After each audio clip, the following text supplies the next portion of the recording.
السلام عليكم. والصحراء غير رملة ساكتة ولا كنز مخبي كيحرك خيوط القوة بأفريقيا وفي العالم؟ واش ممكن أرض كيبان فيها الجفاف تكون هي القلب اللي كينبض بثروات ما كتقاش بثمن؟ شنو السر اللي مخلي الصحراء المغربية محط أنظار العالم من شركات عملاقة ودول كتقلب على النفوذ؟ علاش كل هذا الاهتمام بهذا الامتداد اللي كيتسمى الصحراء المغربية؟ واش غير موقع جغرافي ولا بوابة استراتيجية كتربط افريقيا بالعالم؟ واش اللي تحت هاد الرملة غير حجر ولا ثروة قادرة تبدل موازين القوة؟ كيفاش ولات الصحراء المغربية اليوم ورقة رابحة في الاقتصاد المغرب وقوة ساعدة في القارة الافريقية؟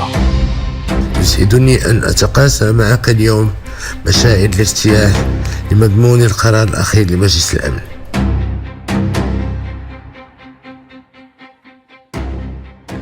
واش احنا عارفين القيمة الحقيقية لهاد الأرض ولا مازال كاين أسرار ما كنشوفوهاش؟ تخيل معايا واقف وسط صحراء واسعة، الشمس كتغطي الأفق، الريح كتدوز فوق الرملة، كلشي ساكت، ما كاين حتى حركة. من البعيد يمكن لك تشوف كتبان الرملية كتحرك مع الريح، كتبان بالعين بسيطة، ولكن في الحقيقة وراء هاد الرملة كاين واحد العالم كامل، عالم مخفي، كنز ما عرفوش بزاف من الناس.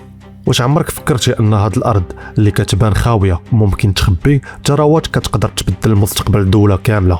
احساس بان هاد الارض ماشي عاديه، بحال اللي كتخبي واحد القصه اكبر من اللي كتبان، قصه ديال ثروه، قوه وصراع صامت على المستقبل. حيت الحقيقه اللي ما كيشوفهاش بزاف هي ان الصحراء المغربيه ماشي غير فراغ، بل خزان استراتيجي كيتبنى عليه جزء كبير من توازن العالم. وقبل ما ندخلوا في الموضوع ما تنساش تشترك في القناه وخلي لنا شي تعليق باش نزيدو نقدو نكملو.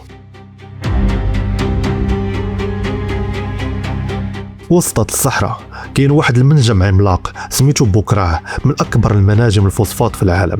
الفوسفات يمكن ما كيبانش مهم، ولكن بلا هذا المعدن الانتاج الغذائي العالمي يقدر يطيح. تصور معايا دولة اللي عندها هذا المعدن عندها جزء كبير من السيطرة على الغذاء ديال العالم. وهنا كيبان السبب علاش دول كبرى كيراقبوا الصحراء المغربيه عن كتب. كلشي محسوب وكلشي مخطط. الحقيقه اللي قليل كيهضر عليها، هاد الارض اللي كتبان قاحله عندها قيمه اقتصاديه ماشي بسيطه بل كبيره بزاف. هذه غير البدايه، لان تحت هاد الارض كاين عالم اقل وضوح، معادن نادره، عنصر اللي ولا اليوم بحال الذهب الجديد داخل في الصناعات البطاريات، السيارات الكهربائيه، تكنولوجيا حديثه، عالم دخل بسباق شرس باش يضمنها. وكل هاد الاشارات وكل الدراسات كترجع الانظار لنفس المكان، الصحراء المغربيه، الارض اللي ممكن تكون فيها مفتاح صناعات المستقبل. وفي نفس الوقت كاينه واحد الهضره اللي ما عمرها سكتات، البترول والغاز. الشركات الدولية كبيرة كدير دراسات كتغوص في الأعماق، النتائج مازال ما عطاوش الجواب النهائي، ولكن المؤشرات كتشعل الفضول، لأن الموقع الجيولوجي ديال المنطقة ماشي عادي، وكأن الأرض كتقول مازال ما شفتو والو. فوق الأرض مشهد آخر كيتشكل، الشمس ما بقاش غير ضوء، ولات مصدر طاقة هائلة، والرياح اللي كتدوز بلا قيمة ولات قوة اقتصادية، مشاريع ضخمة للطاقة كتخدم بصمت، كتعطيك طاقة نظيفة وكتحط المغرب في خريطة الدول اللي كتصنع المستقبل الطاقي. الصحراء ولات مصنع مفتوح بلا دخان وبلا صداع، غير الطاقة كتولد من الطبيعة نفسها. من جهة البحر ماشي غير مياه ولكن ثروة حية. سواحل الصحراء المغربية من أغنى المناطق في العالم بالثروات السمكية، أسماك متنوعة، إنتاج ضخم وسوق كيتحرك باستمرار. البحر هنا ماشي مكمل للصورة، هو جزء أساسي من القوة الاقتصادية ديال المنطقة. ولكن رغم هاد الكنوز كاملة كاين عنصر واحد اللي كيحول هاد الإمكانية لقوة حقيقية، عنصر كيجمع وكيربط وكيصنع النفوذ. وهنا كيدخل المشروع اللي غادي يبدل قواعد اللعبة، ميناء الداخلة الأطلسي. تخيل معايا صورة بشكل سينمائي، سفن عملاقة كتشق المياه الأطلسية، جاية من آسيا ومن أوروبا ومن أقصى العالم، وفي بلاصة ما تكمل طريقها الآلاف الكيلومترات كتوقف هنا في الداخلة، في واحد الميناء اللي ماشي غير بنية تحتية ولكن نقطة تحول. ميناء الداخلة الأطلسي مصمم باش يكون مركز لوجستي عالمي، منصة لإعادة التوازن التجاري. ولكن القوة الحقيقية كتبان من اللي كتشوف الدور اللي غادي يلعب في إفريقيا.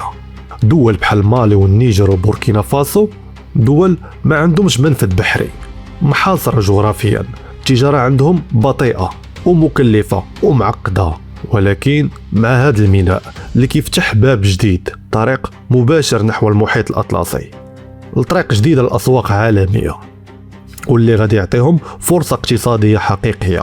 وهنا كيبان الذكاء الاستراتيجي. المغرب ماشي غير كيبني ميناء، المغرب كيرسم خريطة جديدة للتجارة في القارة، طرق وممرات جديدة، شبكة كاملة كتربط الصحراء بالعمق الإفريقي، وكتحول الداخلة لقلب كينبض وكيدفع الحركة في الشرايين الاقتصاد الإفريقي. الصحراء المغربية ولات أكثر من مجرد أرض فيها ثروات، ولات معادلة كاملة، موارد طبيعية، موقع جغرافي، رؤية استراتيجية، والنتيجة قوة صاعدة كتفرض راسها بصمت. وسط هذا المشهد كيبقى الإحساس اللي كيربط كل شيء، بأن اللي كيبان اليوم غير البداية، وأن هاد الرملة اللي ساكتة دابا ممكن غادي تولي من أهم المراكز في العالم. الصحراء المغربية ماشي غير قصة ديال الماضي، ولكن الفيلم ديال المستقبل، والمشهد الأول بدأ بالفعل والباقي مازال جاي في الطريق. نفس الإشارات اللي كانت ضعيفة في البداية ولات دابا واضحة، القوة كتوصل لبعيد، وكأن العالم كامل كيسمع واحد الرسالة جاية من الجنوب، رسالة كتقول راه كاين تحول كيتصاوب هنا في الصحراء المغربية. وإلا كانت الأرض هي المسرح، فالمغرب هو اللي كيدير الإخراج بدقة وبهدوء، حيت السر ماشي غير في الثروات، السر كيفاش غادي تستغل هاد الثروات. المغرب ما تعاملش مع الصحراء كأرض عادية، ولكن كمشروع استراتيجي طويل المدى، من الاستثمار في البنية التحتية، خلق مدن حديثة، ربط طرقي، تقوية اللوجستيك، كل التفاصيل مدروسة وكل خطوة محسوبة. كاين تصور كبير كيتنفذ بشوية بشوية. الفوسفات في المغرب ما بقاش غير مصدر خام، ولكن ولا فاعل صناعي كيتحول وكيتصدر المنتوجات عندها قيمة مضاعفة. وهذا التحول ماشي بسيط، هذا التحول كيبين أن الدولة فاهمة قواعد اللعبة العالمية. في الثروات السمكية كاين واحد التنظيم اللي كبير، مراقبة واستثمار في الصناعات التحويلية خلاو أن الصحراء تكون مركز حيوي، ماشي غير منطقة للصيد، بل كتصنع وكتصدر معايير دولية.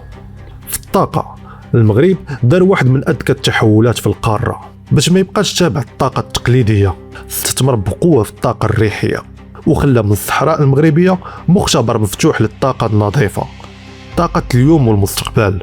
وحتى في المجال اللي مازال ما باينش مزيان بحال البترول والغاز، المغرب كيتحرك بعقلانية، كيشجع في الاستثمار وكيعطي فرص، ولكن بلا تهور.